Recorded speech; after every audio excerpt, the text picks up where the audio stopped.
Well, I am so delighted to welcome these three very special individuals to a well-designed business today. I've had the pleasure of working with two of the three of them for a few decades here, off and on throughout the years. And of course, Maria and I have become good friends since I met her a few years ago. So great conversation. Excited to have it. Before we get to it, I'm going to give each of these lovely humans a moment to just introduce themselves in their own words and tell us a little bit about their business and what they do. So, Mr. Pavarini, would you start us off, please? Thank you, Luann, and thank you for having all of us on this podcast. I'm Charles Pavarini III. I have the firm of Pavarini Design. I've been in business for more decades than I can really admit to, and we really focus on luxury interiors and lighting. And I just wrote a book on lighting. Lighting Beyond Edison, Brilliant Residential Lighting Techniques in the Age of LEDs. And I've found that LEDs are very, very tough to understand and to work with. They change our colors, etc., and we can adjust them to accommodate our interiors.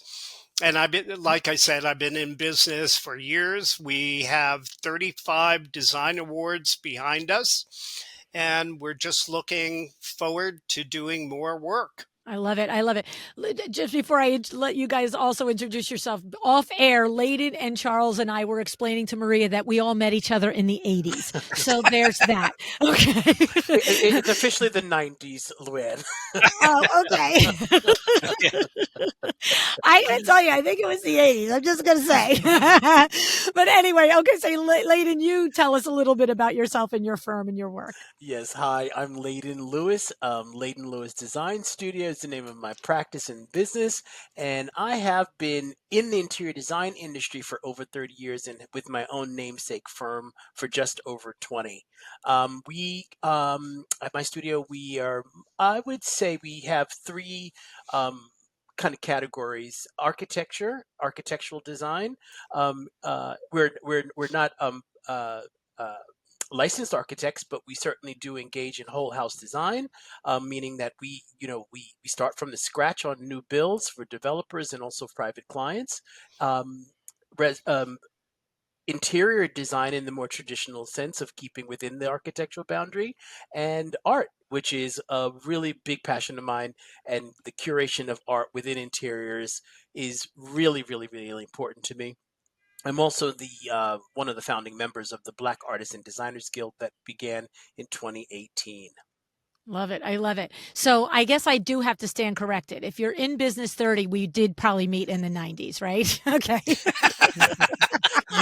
You happen to have done the window treatments for me in my first when I did the Kips Bay Decorator show house in 1999.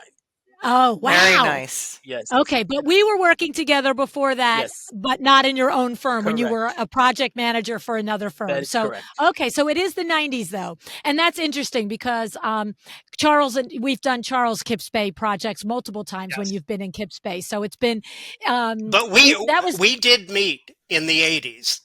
Yes, we did. You and I did. Yes, exactly. So I love that. I love that. Okay, and Maria, please introduce yourself to everybody. Hello, I am Maria Viola Cutrough. My business is Viola Interior Design. We are in the Philadelphia area and Philadelphia suburbs, although we've done projects in different areas and states.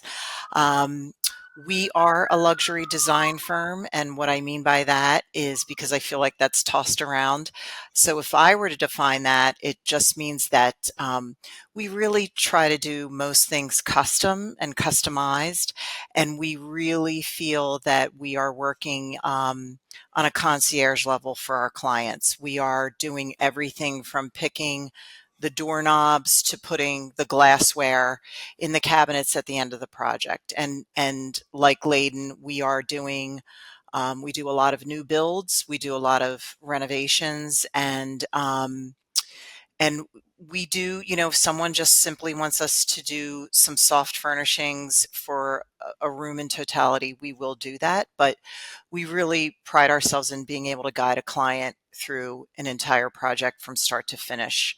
I started in the design industry 20 years ago and have had my own business for about 15, 16 of those years. And bones up, Yeah, worked bones up. that's it. So Love it. I love it. And what's interesting is I know that Charles and Leyden, their firms are the same thing. Everything A to Z, soup to nuts. It's Yes. not, it's always that whole, every part of this is under their umbrella, just like it is yours. And that isn't the case with all design firms, but it is the case with the three of your firms. And Yes. of course, you guys, I know that from having done the different projects with you. So, okay. So here's the thing. Today, we're talking about creativity. We're going to have a little conversation about, I think I'm going to start with where does it come from? Because, how do I say this with political correctness? I'm not sure. I keep saying I'm going to say it in a nice way because I really do mean it nicely. I'm the outsider, right? Like we just established, been in the industry 1,000 years. But I don't design, right? I don't do what you do. And so to some extent, I am the observer, a very up close observer. And I know that what appears to be the most simple room that I could ever see on somebody's portfolio or an Instagram, I do not have any compunction whatsoever that I know I could not do that room. And I do know that simplicity is also hard to accomplish. Just Yes. if it might look like a white room with a sisal rug and a white sofa and a figgle tree or whatever the heck they're called in the background. And I know intellectually that could be as difficult to pull off as a more complicated. But my experience with you three is the layers and layers and like the number of times that I've been on the two of your projects, because that's the ones I've been on, where I'm just like, wait, over there is that? Like you look up and you're like, there's something there too. Like, or, like you'll walk in and I feel like you guys have often surprised me with, there is, I'm thinking Leyden of I always call it the Dior fireplace. I have no idea. Like, was it Dior wall covering near a fireplace? Like, I can't remember. We're going back again to the 90s or whatever. And it was like, you pointing out to me that the shape of the fireplace, which had curves, by the way, was mimicked in the kitchen on the shape in the kitchen. And I'm just like, wait, what? And Charles, I'm like, wait, does it have to have that too? And you're like, Yes. it does. And I'm like, I could just finish the drape without that. It would be easier. He's like, who's talking about easier here? We're not talking about easier. And so it's like I said, there's just a layer. So where does this creativity come from? If you think about it individually, personally, it isn't. It is being creative in creating simple beauty, but I witness in each of your work that extra above oomph. I don't know what it is. So who wants to start with that question? You're all looking at me. I'm happy to, Cheryl, if go you want ahead, me to. Maria.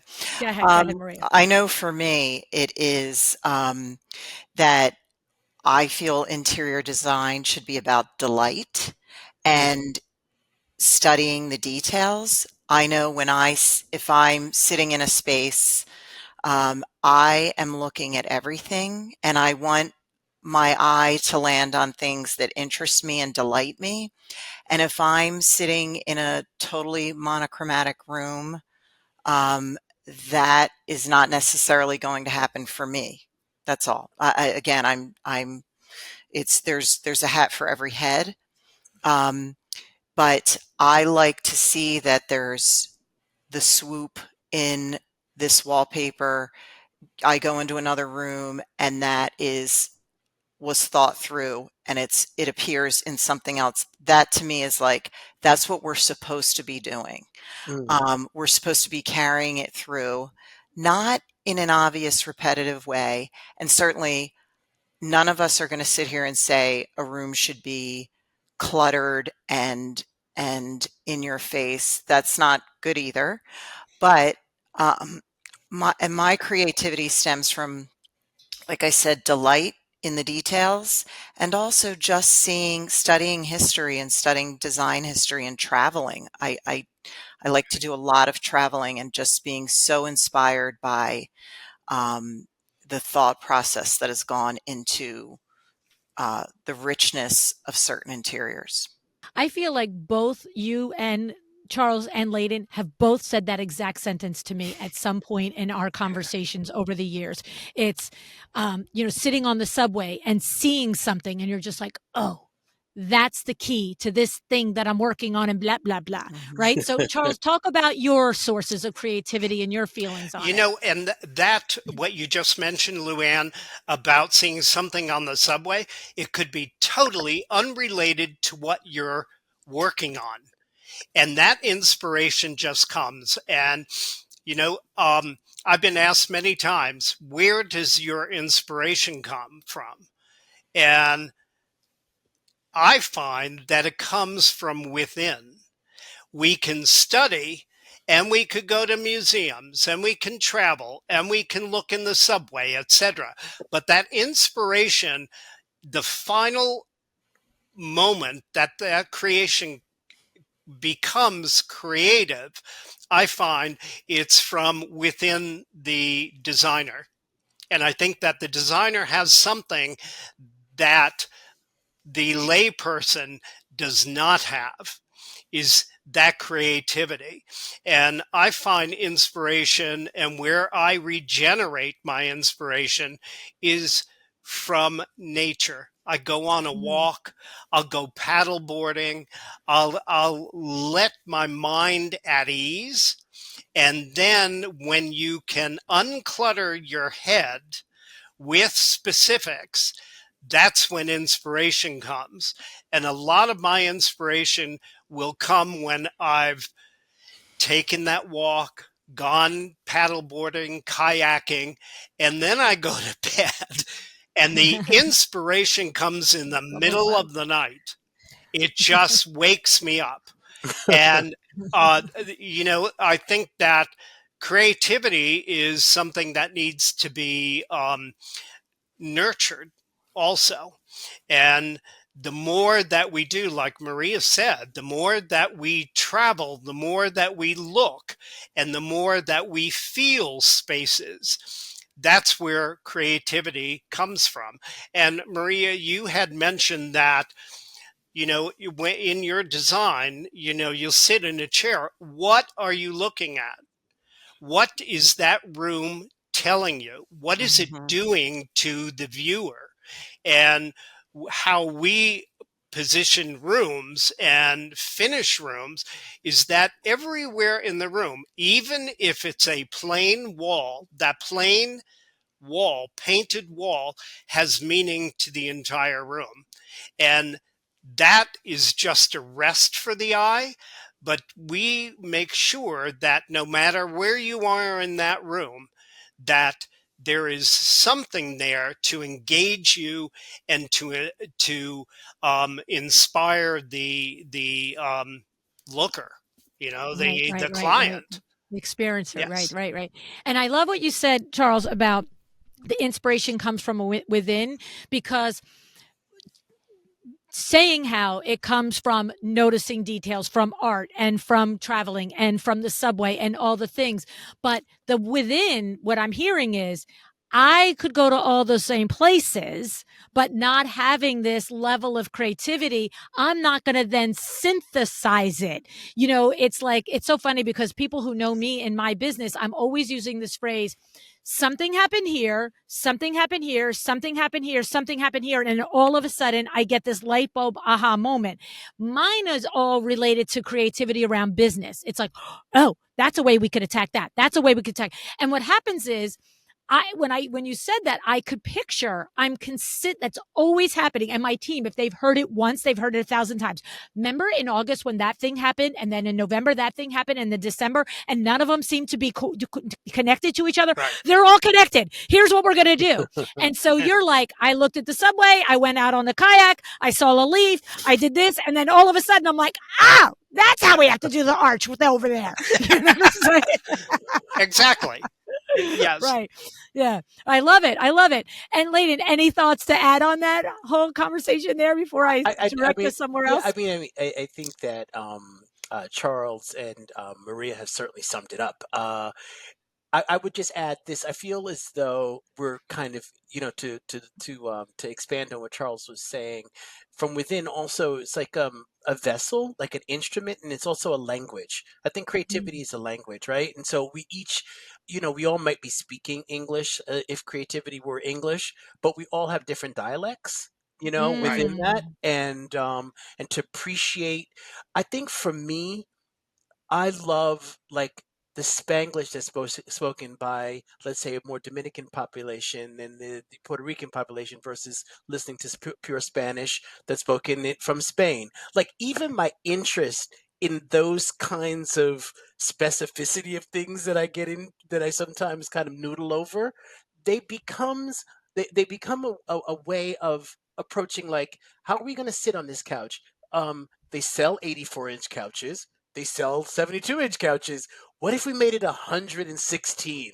Like, how do you play an instrument of a couch length? You know what I mean? Within a space. So it's all of these things. Like, I might not know how to play the piano, but I'm interested in how we can play lyrically, musically, with space, visually, all to the supporting everything that Charles and Maria has already said.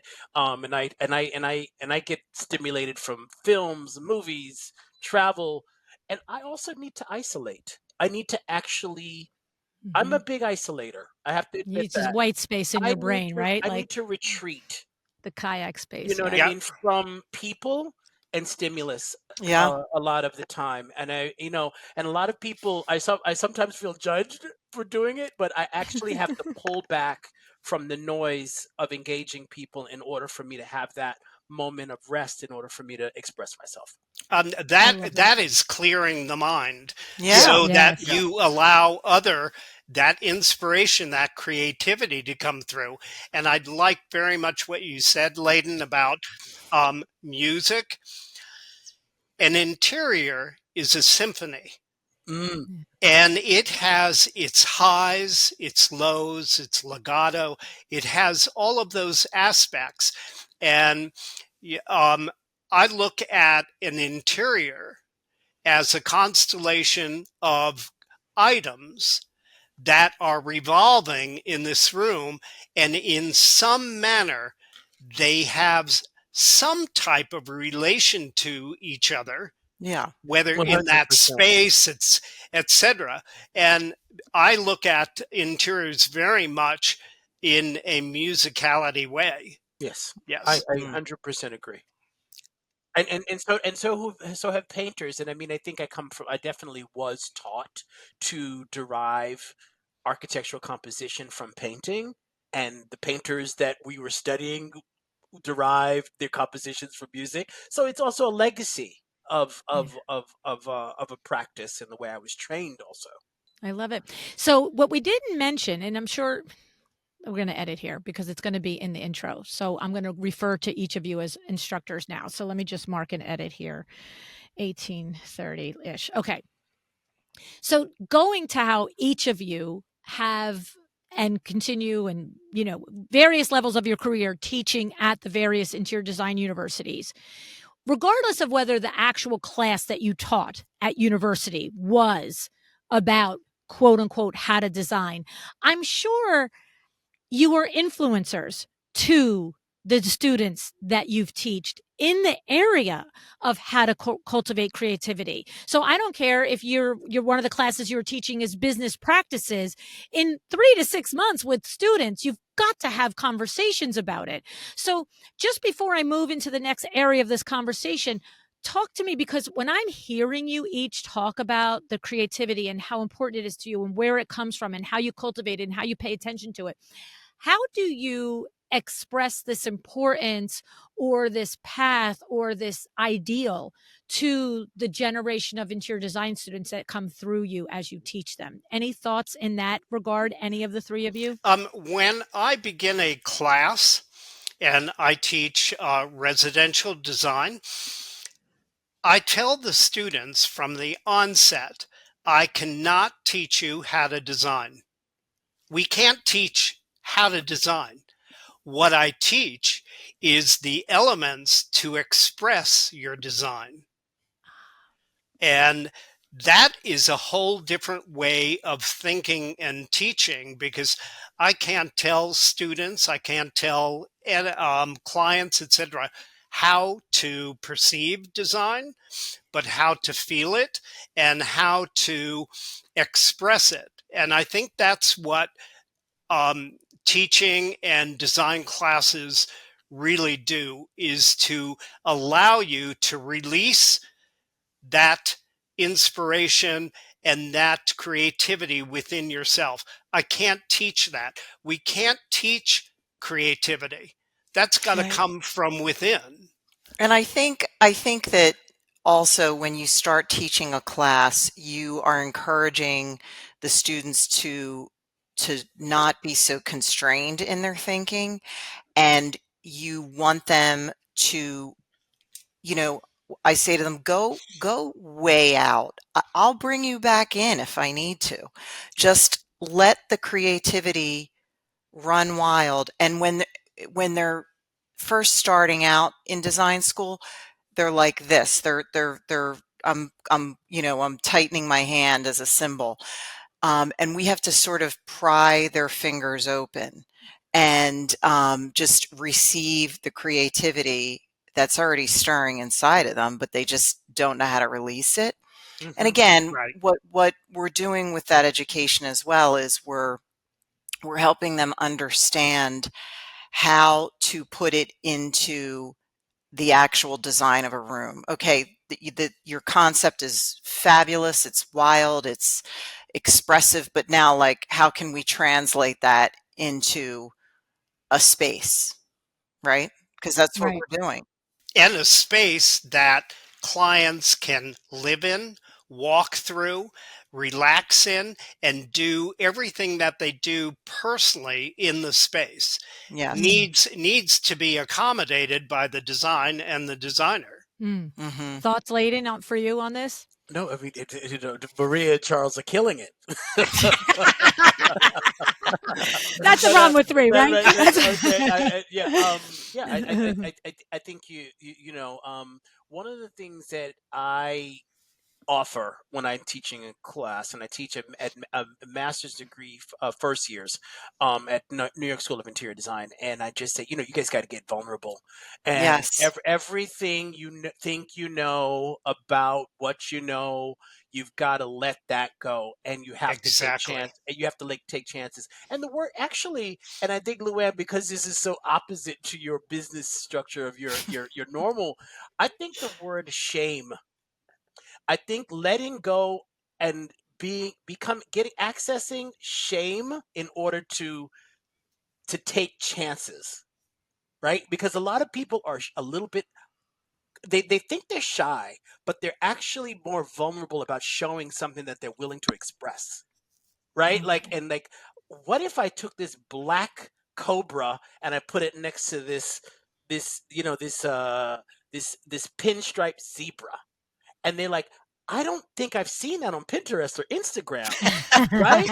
So if I show it to them, Right. how will they react, right? And so that word, I think for artists, shame is a major component to getting beyond it and allowing yourself to express yourself and being. I think the most creative people are the bravest people I know. Right. It's Yeah. like Yes.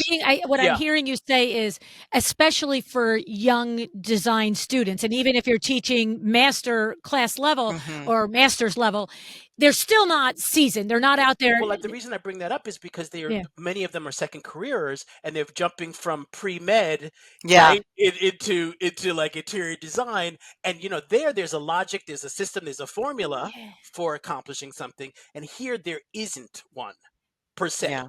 And so they're going to be be brave and trust judged. yourself, And they're going to right? be That's judged. what he's They're gonna saying. be Is you're judged. worried about it being judged. Right. This whole idea of being judged is a Yeah. part of the reason why we do have as many white rooms with sisal floors in the fig plant.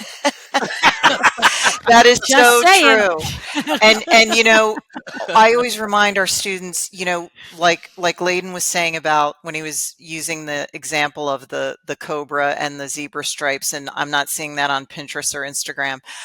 It's because what social media is filled with are images that the mass public can understand and make Yes. sense of quickly. And have anointed through light. And yes, Yes. correct. Yes. And it's digestible and in some respects attainable instead of aspirational. Exactly. So if they think to themselves, I could do that.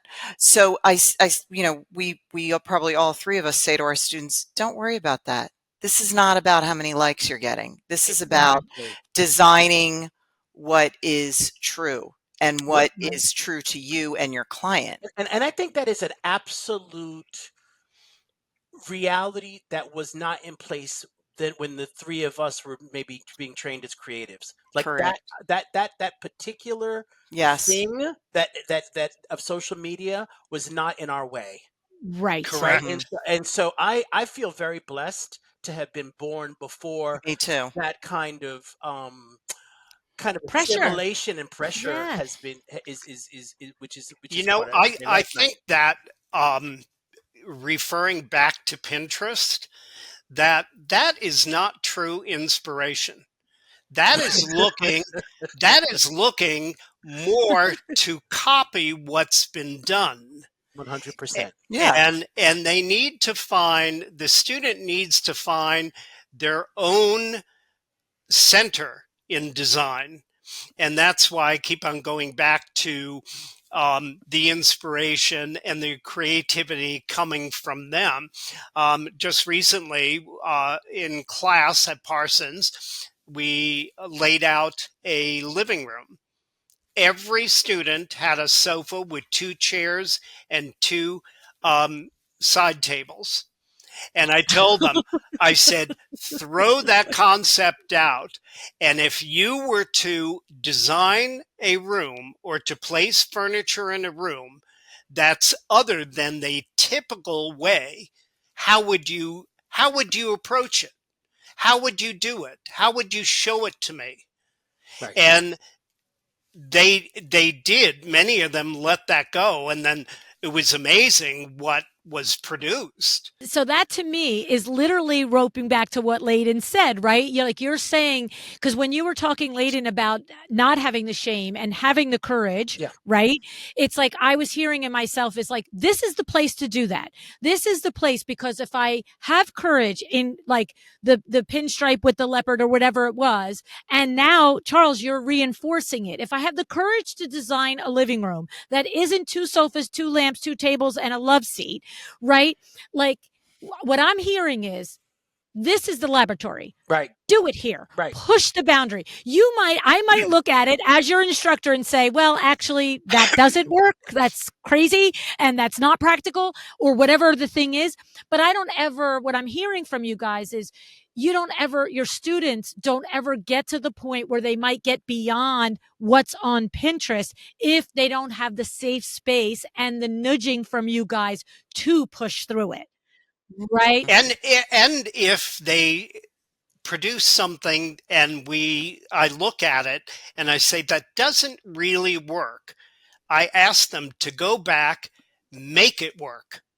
Make it work, and to push their mind into more of a creative space. And Luann, you just mentioned something about a laboratory. That's how I approach show houses. I think Mm. show houses are a designer's laboratory. That's Mhm. where we could take materials, use them in a different way.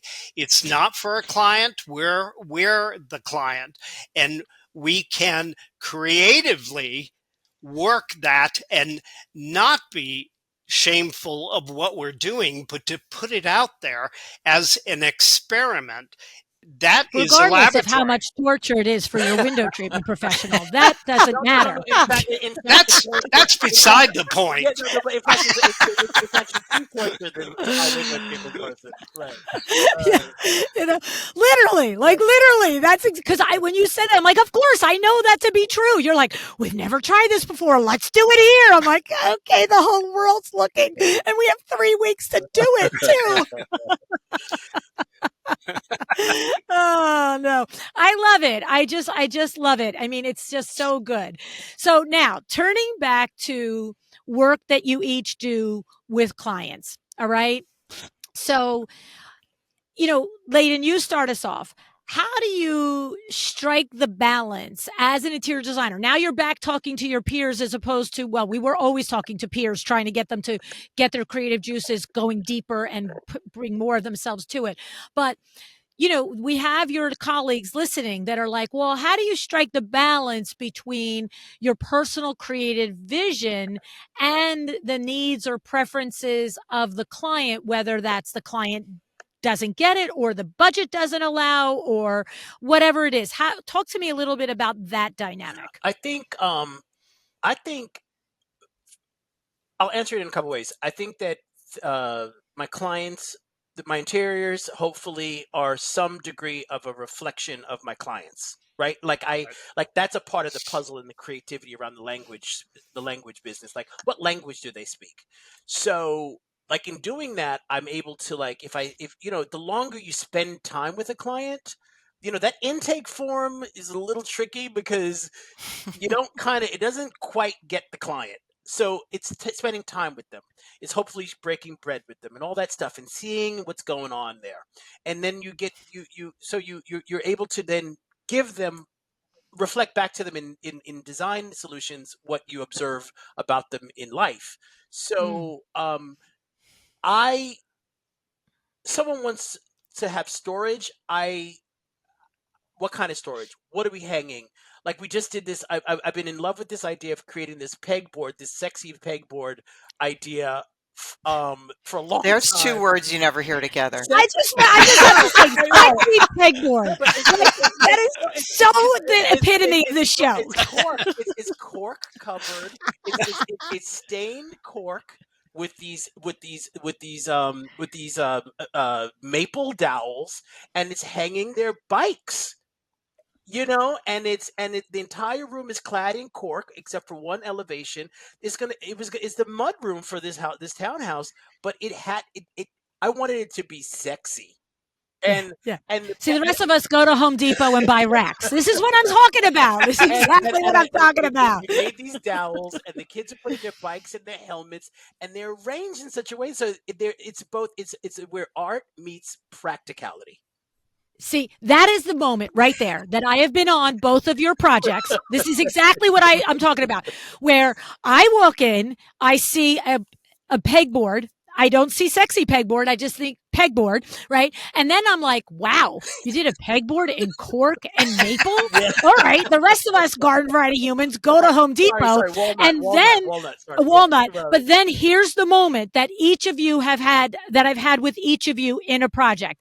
Then I'll be standing there and then you'll say, and if you step back and look, the arrangement of the pegboards creates an XYZ, which we which it repeated does, over here in the kitchen. which it And I'm does. just like, Yeah, we just went down the Crazyville now. yeah, We really did. yeah. You know what I mean? But that is that thing. Like when Maria was saying, like the curve in the wallpaper in one room is the curve in another room. Like that's what you guys do. It's crazy And the pants. point, and I guess I think you wanted to answer a question about, also address the question about budget Yeah. Yeah. Like around that. I think that, how do you convince somebody they need a sexy pegboard with walnut I things? think the other part of it is, like, I think there's always an answer. If we needed to reduce that to plywood and pine pegs, that would have been the solution too. You know what I mean? Like I don't judge because I'm creating. I always know that there's a always an allotment of a percentage of a budget where people have assigned a certain amount of value to the mudroom versus the formal living room, right? Like, and the dining area. So as practitioners, we learn what becomes more important to a client. That's right. And Okay. and you Well, and you and you and you put those values in terms of material and details, accordingly. what we do is we create lifestyle by doing that pegboard where they hang their bike up. That is creating a lifestyle for the children. That's Yeah. what you do with your bike. And that lifestyle is, as you said, Lewin, we listen to the client and we augment their already lifestyle, and we have to observe that in order to augment the lifestyle through creative solutions. Right. Yeah. And what I'm hearing too in what you said, Leyden, is from a completely like not making fun standpoint, but the truth is like if you're going to quote unquote value engineer your sexy pegboard, you're not going to the pre-made rack. You're like, hey, I can kind of still get this feeling, this thing with plywood and this. Like, there's I love that you're not, well, hey, it's my way or the highway. They have to just pay more money. That's not realistic. Most No. people cannot No, function in that no. world, and you have no desire to. But what I heard is there's always another creative solution. We just don't 100%. throw the baby out with the bathwater and run off to Home Depot, Yeah, Well, right? if 100%. you took a room and gave it to 10 designers, creative designers, Yep. you will get back 10 different Yes. creations. Right. Yeah. Yeah. 100%. Yes. 100%. Maria, any thoughts on this? Balancing creative and budget and preferences and so forth with that Yeah, with I mean, you clients? just have to have a conversation with the client. And look, I'm going to be perfectly frank here. If everybody wants every room in their whole house to be plywood, I'm not their designer. Correct. None of However, you are. if I need to switch gears for one of the spaces, I will do that. Yes. Mhm. So it's a balance. It just has to skew, mostly in a certain way. But as creatives, it's our job to come up with solutions that are Well, sometimes economical. Mhm. You know? budget doesn't mean that there's a lack or increase in creativity. Right. Right. I've seen, very high end residences that are not creative actually. Right. Correct. Right. So I think Let's Maria, just call it like it is, Maria. I would agree with you. Mostly they are not creative because they are. I think there's a lot of what I believe people think is creative is actually a collection of curated expensive stuff. Yes. Yes. Yes. Yes. That's mhm. well, and it's funny because I've often, said it on the show. We have the whole like concept of high-low design, right? And you have the concept of you could go into Home Goods and you guys, you three probably actually don't have any Home Goods products in your projects. Okay. However, each of you, I know for a fact, if you had to, if you say you were doing a Home Goods commercial and you had to go into Home Goods and you had to place, 10% of the accessories in a home in Home Goods, you could do it. And my thing is there's that level of I walk into Home Goods and I see a bunch of tchotchkes on shelves. Like I cannot find the thing that if you take it out of here looks amazing. Whereas you guys have that ability. And so I love the not throwing the creativity away just because the budget had to be reduced. You will find another way to do it that is elevated, Mm. Yes. right? It's like that sort of Yeah. a thing. Yes. Budget doesn't mean creative at all. Yeah. Right. Um, High budget doesn't mean creative and low. Like to your point, right. Leyden, Right. it's not just a bunch of expensive things. You Right. know why they're That's there. right. Yeah. What I feel like what I've noticed with you guys is there's I mean this it's hard to talk in absolutes because I don't know if it's true, but I don't feel like anything in any of your rooms is ever there by accident. Like That's I don't intentionality. That's what I'm Right. saying, 100%. though. It's not like, "Oh, and by the way, I need a thing for that corner." Yeah. That's good enough. Get my assistant to go find something. And yeah, that's good enough. Like, I don't like, I feel like everything, the way you each approach design, well, I don't know which one of you said it. It's like every viewpoint that you sit it in the space. It's like, Yes. I sit in this chair. What do I see? Right, Charles? I think you Yes. said it. What do I see in this view? It's not like, oh, that's a corner that doesn't matter.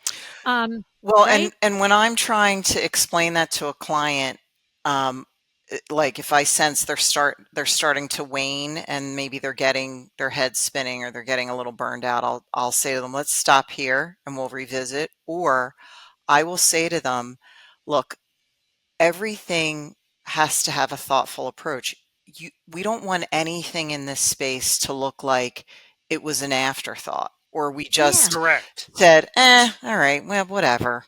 I mean, that's not why we're here as professional interior designers. Right. I think that, and I'll be bold and speak for the three of us, everything that we place in a room has some type of purpose, whether it's a visual purpose to enhance the rest of the space, as I was saying, a constellation of items in a space, or a function of purpose in a Mm. space.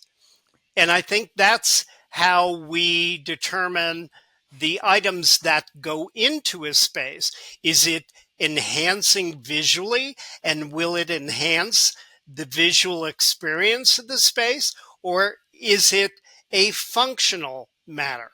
You know, that is the exact description that you just said, Leyden. It's not just a room of curated expensive things. That's exactly the same sentence, I right? think Charles is speaking about emotions, right? For Yes. Mm, me, I think that nothing. I mean, I just think my favorite building in the world is the Pantheon in Rome. And the first time I mm. went to see it when I was 24 years old, I walked in there, and I'm not a religious person. I'm a very highly spiritual person, but something happened to me, right? Like something was happening. You got a thunderbolt, one of the Something was gods, happening. bang. And all I've been trying to do ever since 1994 is recreate those moments and little tidbits and hors d'oeuvres and full meals for my clients. Like I love if it. they can, if I can give them that Mm-hmm. feeling of something somewhere between here and there, let's say Yeah, that, that's yeah. something the divine or something that takes us out. I think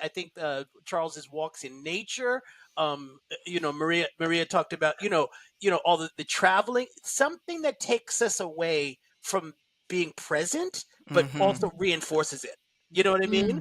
Mm, mm, Yeah, I think that's what I've been looking to achieve. I always yeah. that's my main objective when I do my work. I love it. I mean, so here's the thing. When I think about a colleague listening that is maybe earlier in their journey and they are totally like, yes, this is me, this is how I look at it, like, Pinterest is not inspiration, like, right? Pinterest is a search engine, okay? Exactly right. That's what it is. Exactly. You need a lamp, go find it on Pinterest, okay? But like, really, right? Okay, so but like, say you guys are touching the heart and soul of somebody listening.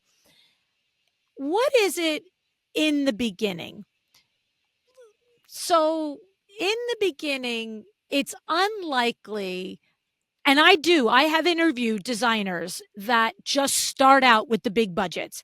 And when they do, it's usually because they came from a big firm and that, and I'm not recalling if each of you how I don't, Layden, you didn't come from a big firm. Charles, you had an original partnership, I think, that was a bigger I firm. did, I but can't I remember. spent 2 years with Ruben de Saavedra.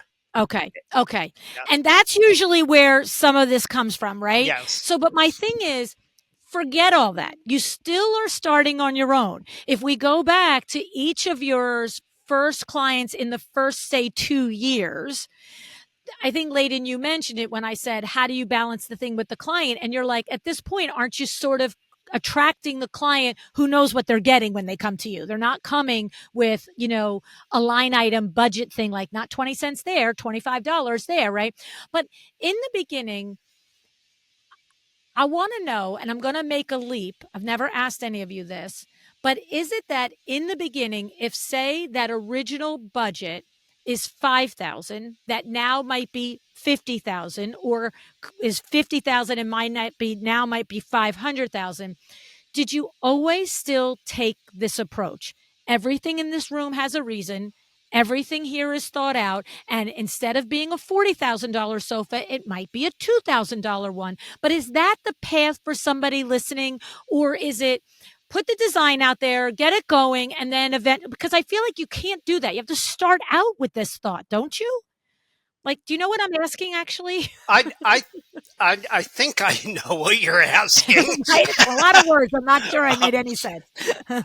But you know, that $2,000 sofa can look in the room Yes. just like the $5,000 sofa if it's placed right and you have the right items around it.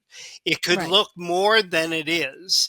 And my experience is with clients, once they start seeing how the interior is developing, they will increase because they want more, they want better, and they want it to look better and Okay. feel better. Mm. Because, you know, as Leyden said, it is an emotional profession. Mm. Yeah. No matter how we cut it, it's how that person in that room feels about themselves and about others that are in the room or sharing that space with them. And Leyden, you mentioned the Pantheon. I find architecture very emotional. Yes, I would Very agree with that. emotional. Yeah. Yes. And Luann, I think for somebody that's in their earlier years, and to address that question that may tie closer to budget, I think as a designer, it's your responsibility to also, something's got to be special. Like, I'm reflecting on a room I did for somebody early on after I broke out on my own.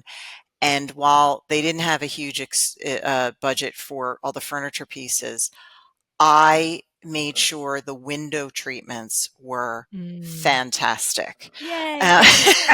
And that meant like Yeah, a I beautiful agree. fabric, because what I say to clients is, otherwise you can, and if you need to cut this out, you can cut it out.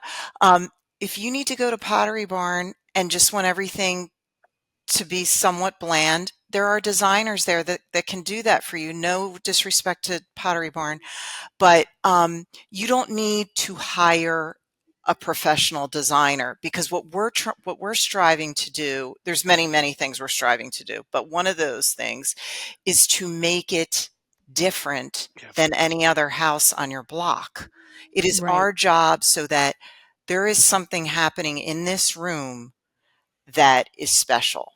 And And if your budget doesn't allow for everything, well, then I'm going to pick something, and it might be the window treatments, or it might be that fantastic coffee table that is like unbelievable, or the rug, or the right? chandelier, And, some element, and right? I think that also, to interface what you're saying, Maria, is that something in the room that feels very personal to the client, because then they feel an emotional attachment to the room and how the room feels, because there's something of theirs or of their liking personally that is in that room.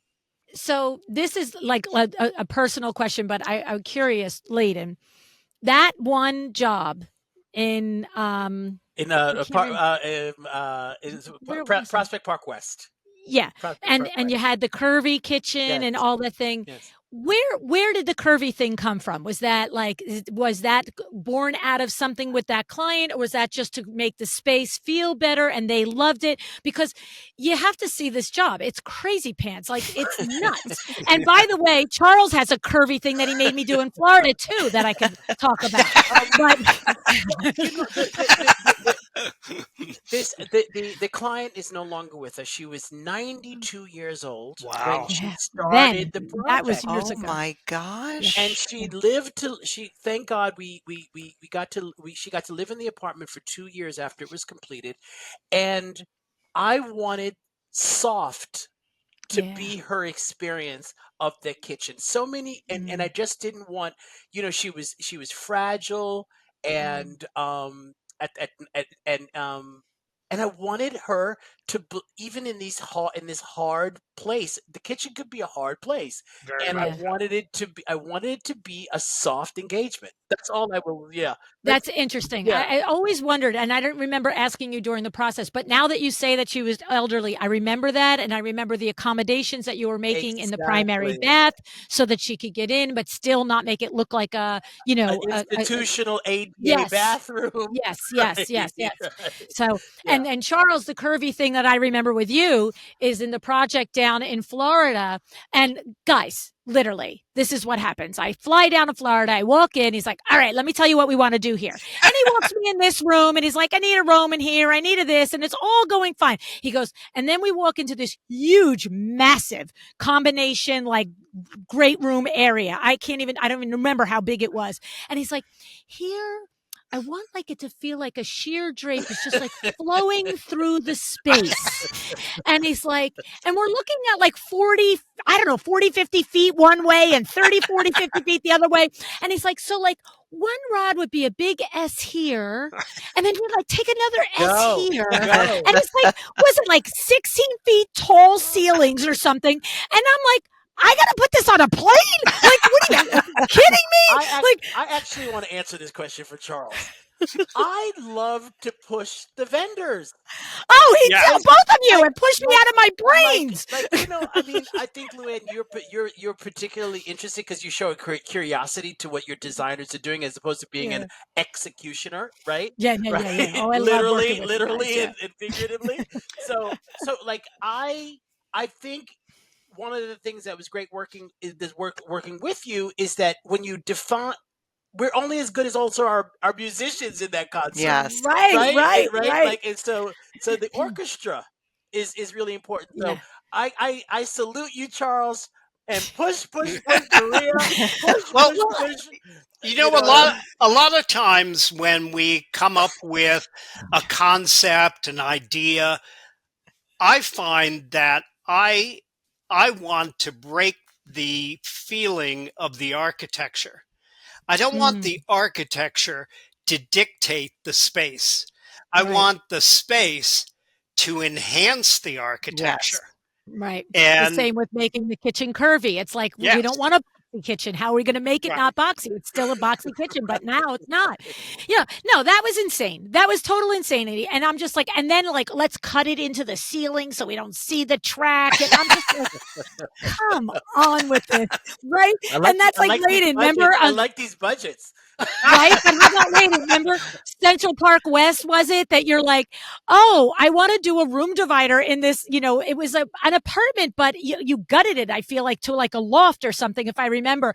And you're like, I have this salvage piece of like fence, metal fence that I want you to hang here. And I'm like, wait, what? And he's like, and it's like, I don't know, 10 feet by 12 feet. I'm like, and he's like, and you have to remember it's about 700 pounds. And I'm like, I have to remember that part. Like, are you kidding me? And he's like, so I don't know how Billy's going to make it hang and not like pull the ceiling down. I'm like, I don't either, buddy. I'm like, they make chain drapery. Can we just do a metal chain drapery? And his face, he just looked at me. He's like, why? I'm like, you're right.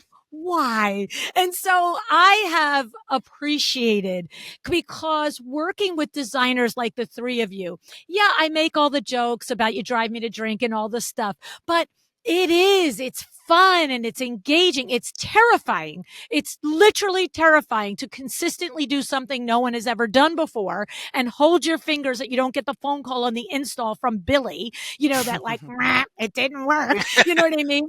But it's exciting. And Maria, I know that you work with Vita, and Yeah. Vita is also top shelf executor with window treatments and just has an eye to detail and quality control, right? Right. And what I was going to say is, Luann, thank goodness you are not afraid of that. The better fabricators and contractors are the ones that, even if they don't say yes right off the bat to a crazy idea, they're willing to have a dialogue about it. Because I've worked with contractors that would shut me right down Right. But what? We can't do that. No, Yeah. no. Yeah. No. You know, that's not who should be working with designers, because No. go When work with whatever, but don't work with designers. So kudos to you for saying, okay, Leyden, we'll hang a fence from the ceiling, and Well, we'll make it work. We'll figure it right. out. Well, and I will say, I just want to throw it back to these two guys. They never said a crazy thing and then said, go figure it out. Come back to me with the solution. They both were always very much part Involved. of. Hmm. Yes, Yeah. like, well, okay, we are going to have to support this 700 pounds. Like, how can we do it so I right. can live with it or as aesthetically? You can do it, but like they were never just like, go away and get me a solution. And so it might not be fully baked. I might have to take everything that they suggested and then go to Billy and be like, dude, Houston, we got a problem. When We got to Right. figure it out. And And Billy, by the way, to your point, Maria, if Billy were just the guy involved, he would have much more been like, right. And I'm always like, no, but Billy, what if there's no? And he's Right. like, Lou, I'm like, no, pretend there's no, Bill. Pretend there's Yeah. no. That's a And great that was attitude. my Amazing. thing. Amazing. Yeah. when I hear from a vendor and I come up with some type of idea, concept, and present it to them, and they come back to me and say, well, it can't be done. I said, I totally understand that. I appreciate that. But let's discuss how it is going to get done. That's right, because it's Mhm. going to. Right. It's gonna happen. Yeah. Right. Yeah. And those things have been they have been incredibly rewarding working with creative people like yourself that do want to. It is terrifying. There's no question. And it is stressful. I'm like not joking about that part really. Sure. um, but because your standards are so high and the projects are so elevated. This is not, let's throw the spaghetti at the wall. This is like, you're charging $1 billion. I'm charging you $1 billion. And sweetie, Billy, and I'm just laughing. I remember the first time when motorization came out. So it was just coming out. It was just, blah, blah, blah, getting going. And you keep saying to me during the project, well, I need this to that and need this to that. And I'm literally swimming over my head. And I know you guys, and I will be real with you, but there's a certain level where you're like, you can't tell them you really don't know anything about this. Like, you're the expert in the room. And so I'm like, yeah, I'm understanding. Like, oh, yeah. And I'm thinking to myself, holy crap. Like, wow. And the thing is, finally, at one point, you just said no so nonchalantly. This is going back 15 years, maybe more. You're like, because my client wants to operate these shades when he's in, I don't know, if it's South Africa or somewhere. Was it South Africa? Yes, he wants to be able to open and close them when he's in South Africa. And I'm just like, what? And I like, literally, this is where I'm grateful that I have the relationship. Because then I'm just like, I'm like a what you talking about, Willis moment. I'm like, wait, Leyden, why does somebody need to operate their shade? Because they can. Well, and I remember you also guys. saying, but here's what you say. You say with complete calmness as if it is the most normal thing in the world. And you said to me, and I remember it as I'm standing here, you said to me, well, Lou, there's sometimes when he has guests that will use his apartment when he's not in town. And he wants to make sure upon their arrival that the home is welcoming. So he has all the shades put up as they come in and they see all the beautiful views of the river. And I'm just like, okay, let's just get back to the details here. Like, come on. I literally am like, I get to have your apartment on the river in New York City over by the embassy, United Nations where it was, right? And I'm going to think less of it if it's dark when I come in. Stop. Right? Like, nope, dead serious. We're all dead serious now. Let's just keep figuring out this motorization. So fun, so crazy. But I will say for all of you listening, do not underestimate this tapping into your creativity and taking a page from each of these individuals' design books, because you are all incredibly creative and inspiring, and you are always pushing yourselves out of your boundaries. And it is an absolute joy and delight to be in that team and in that realm and watch your brains click. So I appreciate you guys coming today. And I will just say, if anybody has a final thing that they want to just say to wrap up, please feel at free free to give the message to students, to colleagues, to vendors. If you have a final thought, please go ahead and share it. I do have a final thought, and I didn't touch on it too much during this discussion, but lighting is so critical to an interior. Yeah. It will make the interior sing. And so many designers, and I see top designers, I see Kips Bay rooms, beautiful, beautiful rooms, poorly lit. And after quite a while seeing this, I thought, I need to write a book on this. Yeah. So, and you excel there. You really do. And the thing is, what's so funny is I've said on the podcast multiple times, I do not care how amazing the service is at a restaurant and how good the food is. If the lighting's there, I'm not going back. And you'll be like, oh, that was so good. When I go back, and I'll be like, no, the lighting stinks. He's like, wait, that was like the best meal we had in like 6 months. I'm like, yeah, but the lighting stinks. Like, I can't stand it. Right. I can't stand. I don't want to be. When I'm in a space, the right lighting makes you feel prettier. It just does. Of course. Well, it's as important as form, color, texture, if not more important. And designers need to think about the lighting before the room is completed. Yeah, love it. Love it. Any final thoughts from either of you, Maria or Leyden? I mean, I would just encourage everybody to find those quiet moments and get off of their phones and social media. I sound like a mother now. But I do worry about that because I think, when I was young, there were days that I was bored out of my mind, and my mother would say, "You're bored? I'll give you something to do." And it was usually something that I didn't want to do. So I did not complain about being bored. But what that allowed me to do was think and be super creative and just let my imagination. I mean, I spent so much time daydreaming and creating things in my brain constantly since I was a child. So, but you need that empty space to do that, as both Charles and Leyden have said earlier. And you need to continue daydreaming. Yes. Yeah. I would just remind everyone too that I love what you said, Luann. It's and Charles. It's an emotional business. It is. It's emotional and unfortunately sometimes too psychological a business.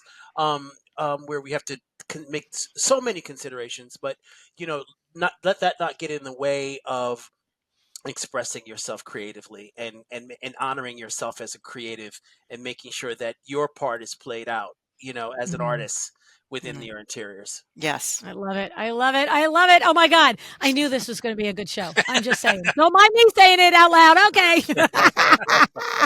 This was so fun. Thank you so much for being here with me. Thank you. Thank you. Thank you so much.